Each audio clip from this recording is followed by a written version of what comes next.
ये बात उस समय की है जब श्रीकृष्ण बालक के रूप में थे। श्रीकृष्ण का मनमोहक चेहरा देखने के लिए दूर दूर से लोग दर्शन के लिए आते थे। मैया यशोदा हमेशा नन्हे बालक कान्हा की नजर उतारती रहती थी। ब्रजधाम, मथुरा, बरसाना के लोग कान्हा के सुंदर रूप का ही वर्णन करते रहते थे।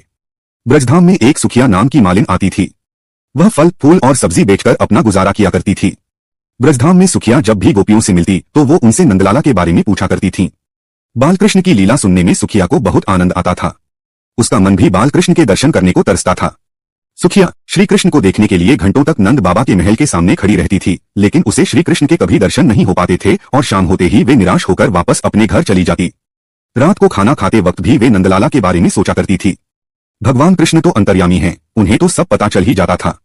जब उन्हें पता चला कि सुखिया उनकी परम भक्त है तो उन्होंने सुखिया को दर्शन देने का निर्णय लिया। अगले दिन सुखिया ने नंद महल के सामने आवाज दी, फल ले लो फल। सुखिया की आवाज सुनकर श्री कृष्ण दौड़े चले आए। नंदलाल को अपने सामने देखकर सुखिया की खुशी का कोई ठिकाना न रहा। सुखिया ने नन्हे कृष्ण को बहुत से फल दे दिए। नंदलाल उस समय बहुत छोटे थे तो उनके हाथ में फल नहीं आ पाते थे, फिर भी श्रीकृष्ण को सुखिया का परम प्रेम बेहद ही पसंद आया। फल की कीमत चुकाने के लिए श्रीकृष्ण बार बार महल के अंदर जाते और मुट्ठी भरकर अनाज लाने की कोशिश करते, लेकिन सारा अनाज रास्ते में ही बिखर जाता था।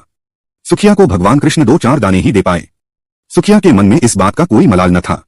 वह तो बहुत खुश थी कि आज उसने अपने हाथों से भगवान को फल दिए और उन्होंने वो फल खाए। सुखिया मुस्कुराती हुई अपने घर पहुंची। उसकी फल की टोकरी खाली थी क्योंकि वो सारे फल श्रीकृष्ण को दे आई थी। घर जाकर उसने टोकरी अपने सिर से उतारी तो पाया कि उसकी टोकरी हीरे जवाहरात से भरी हुई है। सुखिया समझ गई कि यह भगवान की लीला है। उसने मन ही मन बाल गोपाल को धन्यवाद दिया।